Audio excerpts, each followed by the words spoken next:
How you doing? The email address is john-ken@primenet.com. john-ken@primenet.com. Now, don't switch off the radio because you think, the impeachment update is coming and you don't want to hear about it. Because we got something funny today. We've got something really funny. And if you did tune in the radio to hear the impeachment update, this kind of relates to it and you'll want to hear this too. Yeah. This should work for everybody. You may because there's nobody funnier than Ross Perot. Yeah, you may have heard about this. Ross Perot went on Larry King Live. And, we asked CNN if we could use some clips, and they don't want anybody to use the clips, or they don't want us to use the clips. But we got a transcript of the Ross Perot interview on Larry King Live, where Perot is trying to start up a petition drive to oust Clinton. Perot is claiming to be completely disgusted and repulsed by Clinton's actions. And so he went on Larry King Live to promote this thing, but he said some really bizarre things. Really bizarre things. It's really funny. And this is, I think I've only voted in one presidential election. And this was the guy I voted for in 92. Yeah, you did. I know this infuriates people. Every time I mention this, I get emails, but I don't care. It's the only time you voted in a presidential election? Presidential election. Right. It's the only time I did not. I may have voted for a libertarian one year, too. It's the only time I did not, because I was moving, and I just didn't bother to re-register. Because you know why? Through the 88 election, I'd never voted. And then sometime between 88 and 92, I started to vote a little. In 92, I did an absentee ballot in New York, just before we moved. And 96, I may have voted, but I did not vote for either Dole or Clinton. I'm happy to say that in the two elections that allowed the lion bag of sack of crap to stay in the White House, I didn't vote for either party. I didn't vote in 92, and I voted for Ralph Nader in 96. There you go. That was my protest vote. So I think I voted for some off-brand candidate in 96. It was probably a libertarian. I don't remember. Off-brand. Was that Moreau? Did he run for president in 96? I just don't remember. I may have left it blank even. I don't. Anyway, we're going to try to recreate the Larry King Ross Perot interview here because we have the transcripts, and we don't do impressions, so we're not going to do exact representation of the voices. But You're not? Now, do you want to do Perot or King? Oh no, I got to do Larry King. You want to do Larry King? I would think one mental patient to another, you'd be a good Perot. All right, I'm a better mental patient. Reading these, I thought these were some of your theories. I'm not saying Perot is wrong here, by the way, on some of this stuff. Perot, I agree with Perot on some of this. It's just a very blunt take. It's just Perot doing it. It's the ramblings of a mental patient. But a mental patient who may be right. Some mental patients sometimes they have wisdom. So anyway, you want to start on page 3 where King starts about if you had a CEO. Oh, is that what you want? Okay. Yeah, I thought that's where they really got into it, and I thought that would be a good setup there. Okay, we should probably point out at the beginning of the interview, Perot makes it very clear he's angry with Clinton. Yeah, right. And talks about how he's a bad example for the young people. All right. So why don't you start? Now, Ross, if you had a CEO for your company who tripled profits, employees were happy, the company was never held in bad standing, but he had a particular problem, and that problem dealt maybe with girls or interns, would you fire him? Now, let's assume I caught him in the office having phone sex with a vulnerable young woman. Correct. That had come into our company as an intern. Yes, so? He'd gotten her to say things that'll arouse him and stimulate him, and he's in the process of finishing the process himself. Correct. You fire him? Yes, with very few words. Okay. Like, get out of here. Because? Because a leader must set the standards, and a leader of our country absolutely... Are we entitled to his privacy? Is he entitled to his privacy, though? I mean, you happen to open the door and you found him in the office. No, he is. Not entitled? Larry, absolutely not. When he took that office, he knew he had lost his privacy. Now, let's assume every bad habit he had. First, let's just talk about this in the big picture. Everything a person does is controlled by his brain. Correct. The brain. It's the most complicated computer in the world. For example, you and I can't see until the message goes to the brain. Correct. When we smell something, we don't smell until in our heart. When we smell something, we don't smell until in our heart tells us what is. Well, that's what he said. All right. That's what I'm saying, Larry. I'm saying when we smell, we don't smell until in our heart tells us what it is. That's not something. The heart is pumping. The brain. The heart, breathing, learning to move. Now, brain learns. When we were very small, we couldn't walk. The brain learned how to let us walk. Then if you're an acrobatic, the brain learned how to tell you how to let you do all kinds of tricks. But the brain gives us obsessions, I should know. And it gave us bad things, I should know. It gave us torment. It gave us difficulty. It gave us conflict. All these things look, I don't mean to interrupt you. No. That's great. That's all part of life, see? Now then, typically, let's take a good example. When you and I were small, our parents said, don't touch the stove, you'll get burned. Normally, you and I have to touch it once, but then the brain says, don't touch the stove again. Right. We learn.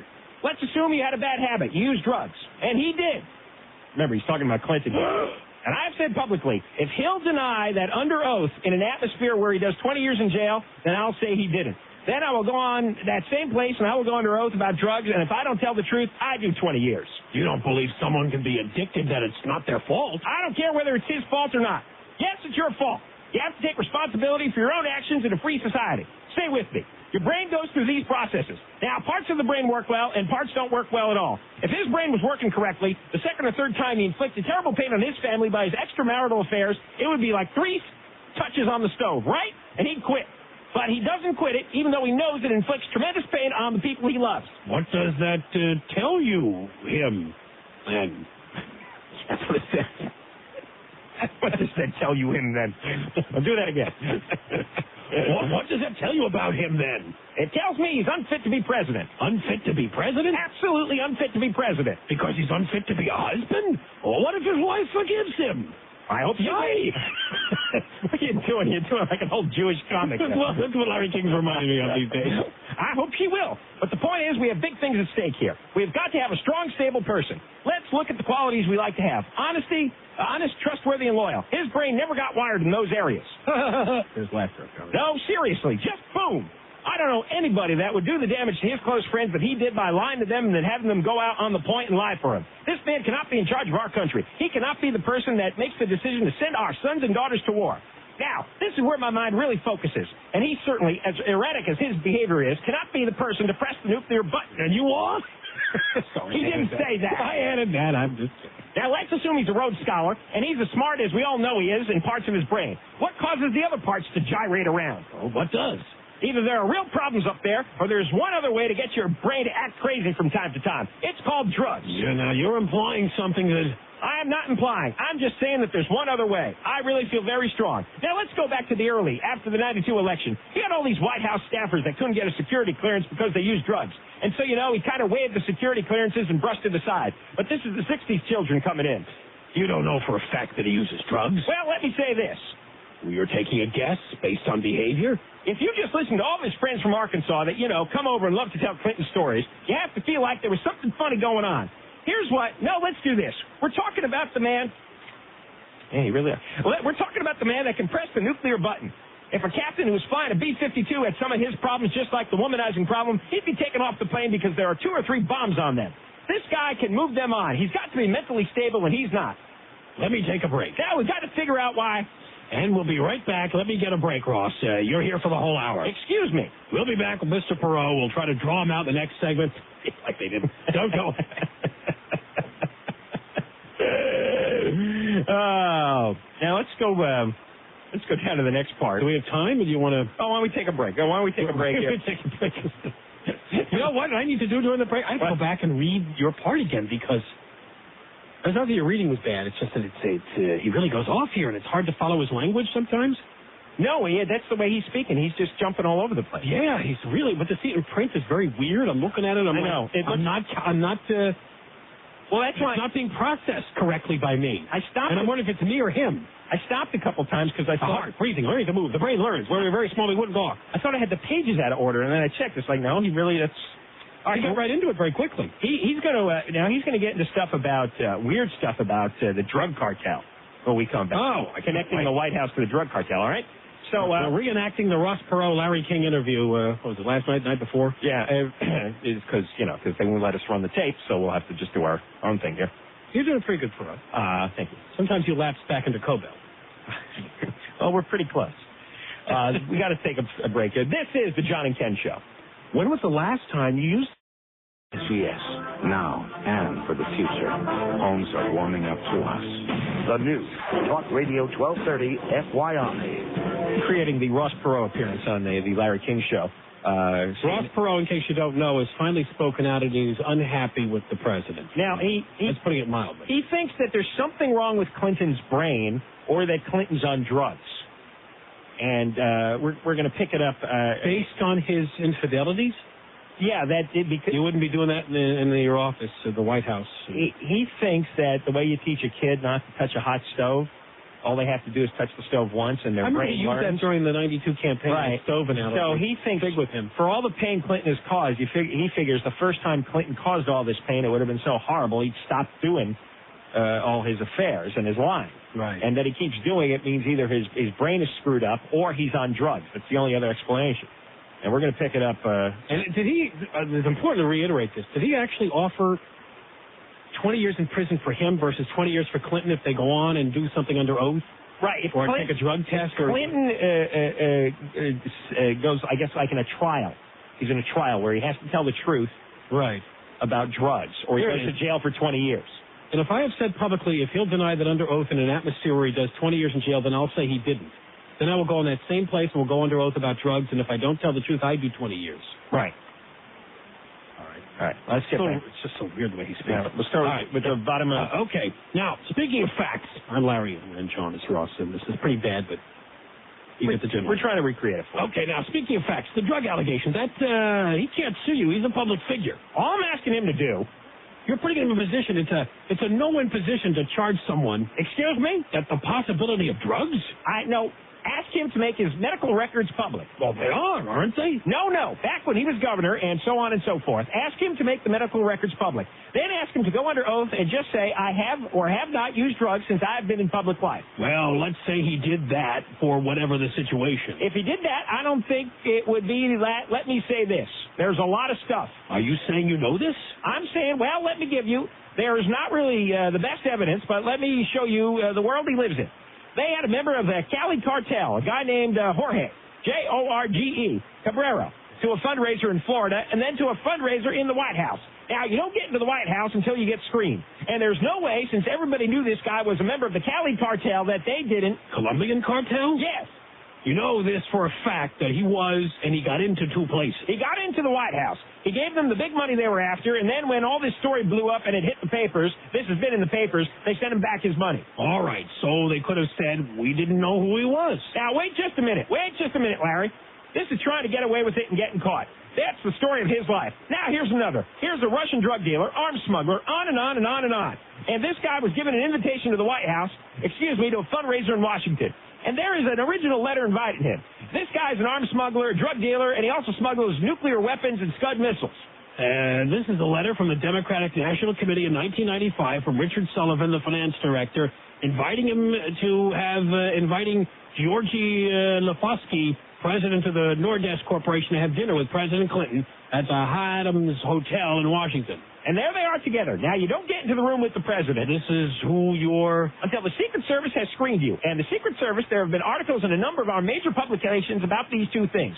They have all been in the paper. All right, let's get back. My point being, we've got erratic behavior by the president. All right, either he's got mental troubles or he does something like take drugs to spin it out from time to time.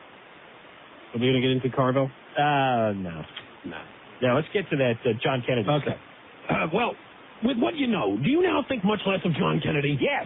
You do? Now, if John Kennedy had lived and all of this would have come out, he would have been impeached like that. Do you think less of Clinton because of the age and position of Ms. Lewinsky, that she was supposing was a woman of 45 to 50 years old who met in a hotel and who worked for a company in Detroit? I think it's totally disgusting that you take advantage of a vulnerable young woman and just manipulate her and use her like a toy. And that's exactly what he did. Now, that man shouldn't be anywhere around giving orders to send our troops into combat. Why is he so popular? He's not. That's one of the myths. He's not? The polls are wrong? No, sirree. You're going to see that. That changed dramatically. When?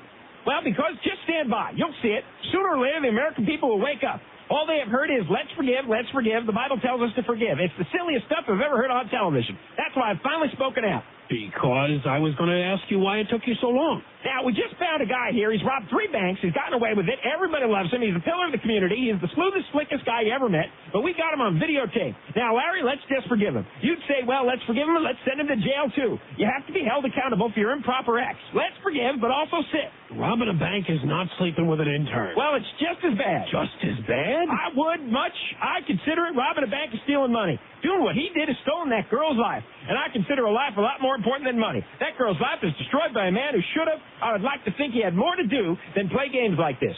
Now, it's just inexcusable that he would do that. And I'm totally convinced that the American people are going to wake up and understand that. And I'm going to do whatever I can constructively to say, wake up, America, because, look, Larry, we have a leaderless country now. We're going through a long, tedious procedure. We've got international monetary instability and possible meltdown. We've got $1 trillion problem in the Japanese banks alone. Russia has melted down. We've got this odd stuff happening in Wall Street. That $3.6 billion bailout that happened the other day came as a total surprise.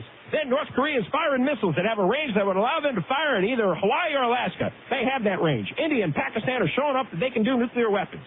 I got to get a break. Which Larry actually said. We're going to stop there because he gets off into a lot of international stuff. Yes. And by the way, we should have mentioned, because I have it here, there's a little petition he's circulating. It says at the top, Dear Mr. Clinton, the undersigned call on you to resign now for the good of the country for the sake of our children. And then the second page is, please mail to Ross Perot, P.O. Box 9, Dallas, Texas. Yeah. It's cute. It's got the little lines there. It's all ready. There you go. For you to take out into your neighborhoods. Yeah. So when we come back, we'll mention briefly what he wants people to do. He wants to get veterans and people at synagogues and churches around the country to start this petition drive. That's right. So he's saying either Clinton has a serious mental defect in his brain or he's been on drugs, and that would explain his behavior. And either way, he's got to go. Well, you want to respond to Mr. Perot and the reenactment? Call. That's right. The bad reenactment. Best we can do. This is the John and Ken Show. Hi, Dave McKay here with another clean shower update. Don't use 1230 FYI cares. The new Talk Radio 1230 FYI.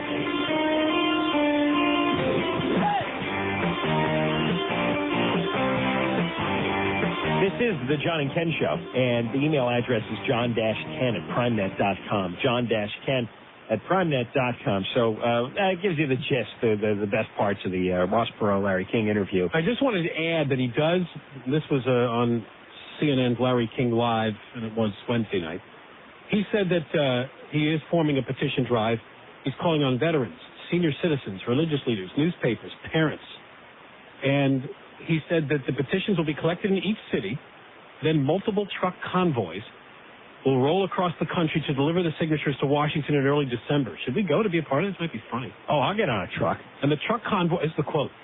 Oh, then you have to read it. Well, and the truck convoy will get longer and longer and longer as it approaches Washington. It's going to be a big one. Again, we'll have a dignified turning-in ceremony at Candlelight Vigil in Washington to get our message over what we expect a whole lot more from our president than this man has given us. That'd be great if he could do it.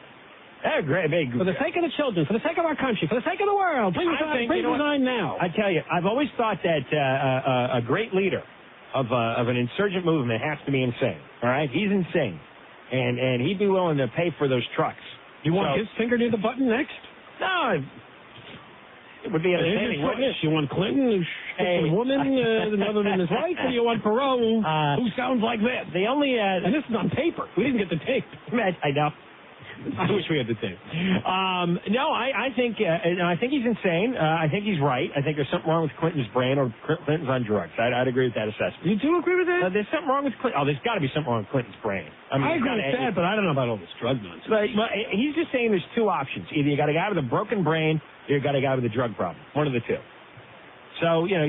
He's pretty... I like the way he actually admits, though. There's not a lot here on the evidence about the drug connection. And he points out some guy that attended fundraisers. It's a little vague. Well, this had the hell with evidence, though. We like his spirit. You know, we like his energy. We don't need evidence anyway. The hell with it. Simply because we agree already. Well, that's right. Clinton, you don't need any more evidence. Just let's get on the trucks. Let's get on the convoy. I can see that convoy song playing in Perot. He's on the top of the first truck holding up the petitions with his big hat on. You and I could sit. We got a mighty convoy. You and I could truck sit down Clinton. We'll sit in the back of the truck, a little remote broadcasting unit. We'll sit and we'll talk to all the supporters. You know. Do you think he'll actually have this? You know, we'll do like one night we'll be in just like one little pickup with 5 guys with boots. One day we'll be in Utah, and then we'll be in Kansas, then we'll be in Tennessee as we make our way across our country, and with our pals in the back of the truck. That'd be great.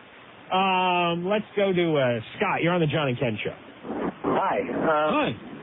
The thing that's funny about Ross Perot is that even though he's a blatant psychotic, what he does is he gets people motivated because he makes them feel like they have something that they can actually do about this. He also talks very plainly. Most politicians, they can't really come right out with it. He's very blunt. He's got nothing to lose. He's got $3 billion. He never has to run for re-election. He can say the things that a lot of other politicians are thinking, but they can't. Yeah, what will Clinton's private investigators turn up on him, huh? Oh, if there was anything, they would have done it by now. But I think he's probably lived a clean life. He's a clean, orderly nutcase. Yeah, he has, but he's getting people excited about the idea that they can actually do something about this, that they can make their voice heard. Yeah, no, that's. I hope he keeps pushing this. In fact, we put in a call to him because I'd love to get him on the show and let him push this some more. This is great. I'd love this idea of a convoy. I think that's a hoot, with Ross at the head of the truck parade. Yeah, and you get a big old party going there at Lafayette Square across from the White House, and it'll be like a 60s protest. All right, Scott, thank you for the call. And give him credit. At least he believes the current polls but thinks they're going to change versus all the people who told us they don't believe the polls. He was the only guy talking about balancing the budget 6 years ago. And now it's more than balanced. Yeah, now there's a surplus. But he got people to recognize that it was a major problem, and but it's not anymore. So what's his issue? But the thing is, his issue is taking his pants down. If he hadn't brought it up in a colorful way, in a plain-spoken way, people would not have realized just how bad it was, and they wouldn't have made it clear that whoever wins the election in Congress and as president would have to fix the problem. And the Republicans and Clinton realized it too. He had to go along with it. They fixed it, but it was only because Perot brought it up. Because you had the same problems throughout the entire 1980s, and nobody did anything about it on either side. And then finally in '92, when Perot what did he get? He got 20% of the vote, and he would have gotten a lot more if he hadn't shown how nutty he was. If he could have hidden his nutty nature, he probably would have. How well he was doing in the polls early in the year. He was leading for a brief time. He could have had a three-way deadlock going there if he had just controlled his nuttiness. See, Clinton knows how to control his mental patient problems. He knows how to do it in public. Perot doesn't. Perot just goes flying off. And as you would expect, the mistake he made in effect. Remember, he really focused a lot on Bush because Bush was the incumbent. I think that benefited Clinton because Perot focused. Didn't Perot get into some story about how someone tried to disrupt his daughter's wedding or something? The Bushes had people disrupting his daughter's wedding. That's when he lost it. That's when he started to think in the polls. Then he quit. And then he quit. Remember, he quit, and then he came back in the race, and he still got 20% of the vote. Now, imagine if he had controlled himself. He didn't start talking about Bush disrupting his daughter's wedding. Imagine if he had never quit. Imagine if he just kept hammering home. The conspiracies were coming up. That's right. He got off the conspiracy thing, just kept hammering home how everything was screwed up back then. And I can fix it because I'm rich. That's right. He would have gotten probably over 30% of the vote. There would have been like a three-way tie. There would have been chaos, that electoral college. That was the time, and maybe it still is, when people wanted a real CEO, and he was going to be it, a real businessman. And he blew it because he let his mental illness get to him. Let's go to Robert. You're on the John and Ken Show. I'm here. Yes. Hey, I watched that Ross Perot interview last night, and one of the things I was happy to see, I've been watching the news for the last 2 months, and the Democrats are spinning this thing out of control to where everybody's confused. Get to your point. Well, the point, I got a couple of points, but the first point is Ross Perot challenged President Clinton with 20 years of jail time to tell the truth about drugs. And he said if President Clinton takes a drug test and faces 20 years if he fails and lies about it, I'll go to prison if I fail my drug test. The other thing that Ross Perot said is that we can't have a person in the White House in control of the nuclear weapons of this country. That's right. That can't keep honor and trustworthiness and tell the truth. So are you going to get on the convoy? Yes, I'm going to get involved in it, and he gave his website address out.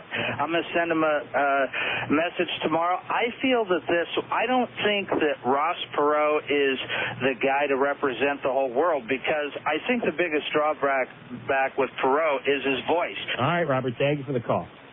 What? I didn't even hear that. No, I just something about a picture. Yeah, there's some foul. Oh. I got rid of it. It's been deleted from the public record. Yeah, thank God. Well, I don't know. A normal person. I guess he said he was waiting because he thought the American people would ask Clinton to resign rather quickly, and then the polls didn't go that way. I guess he decided it's time to make to see whatever, I don't know, goodwill, but whatever he's got left in his rockets to. Who knows what motivates the guy? You know, I mean, you can't judge the motivation of a crazy person. I mean, some people are going to say it's just, he wants to, he misses his fame, he misses his moment in the spotlight, and there's probably some truth to that. But it probably also disgusts him, because I have a feeling he's about as straight and narrow as you'd find. I think these are real feelings. I think Clinton's life repulses Perot, and he just can't stand it. And he was probably waiting for the exact moment where he'd make the biggest impact. And right now there's a lull in the story, and it looks like the public is going to give Clinton a pass. And he figured he'd charge in there and stir it up because, even though only 1/3 of the country wants Clinton out, that is a vociferous, angry 1/3 of the country. That is still, potentially, what would it be? It would be probably about 70 million adults. So, if he could fire up a portion of those 70 million adults, that's a lot of noise. That's a lot of, carry it on. Yeah. Chuck, you're on the John and Ken Show. Yeah, I just wanted to say you hit the nail right on the head there. Being with Ross Perot is a nutcase. I'm from Texas, and I've had a lot of friends that worked for him, and he's had the private investigators after him and done a lot of things, and even sent a couple of his guys to threaten to break a couple of legs there. So he is a nutcase, but one thing about him is he doesn't do anything unless there's something in it for him. Right. And I think he's using this to launch into his presidential campaign in the year 2000. So he's got some ulterior motives there. All right, Chuck, thank you for the call. Let's go to Tiffany. You're on the John and Ken Show. Hi, guys. Lovely interpretation of their little... Oh, you like our Ross Perot, Larry King play? Well, thank you. Yes. All I want to say is that all Ross Perot is doing is trying to get into the history books.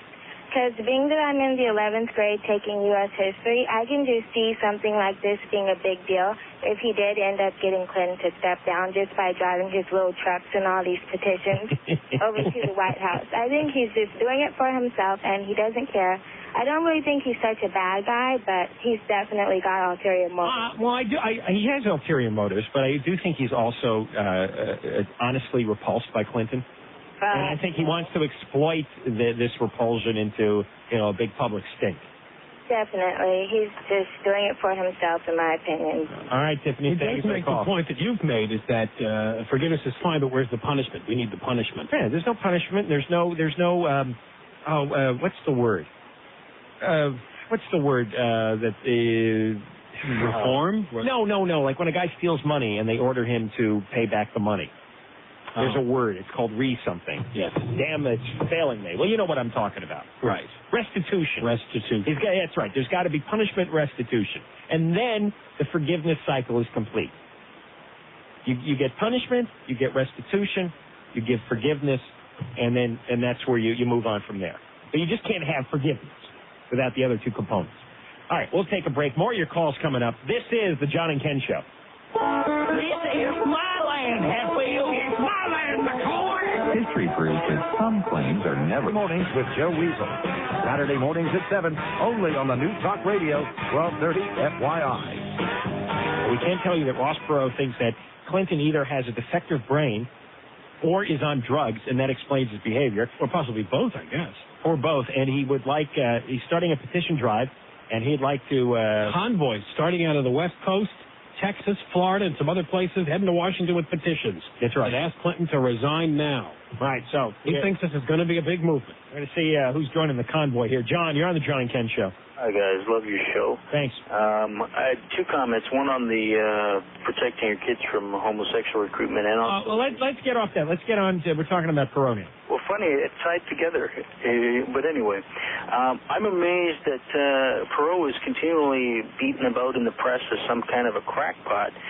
This seems to be the only dirt they could find on him, is to mock him as a crazy guy. But his policies, the things he comes up with, seem very intelligent. And, he runs big companies. He also got his men out of Iran from the terrorists there when Jimmy Carter failed at doing that task. He's a capable man. He has a funny voice, but some of us do.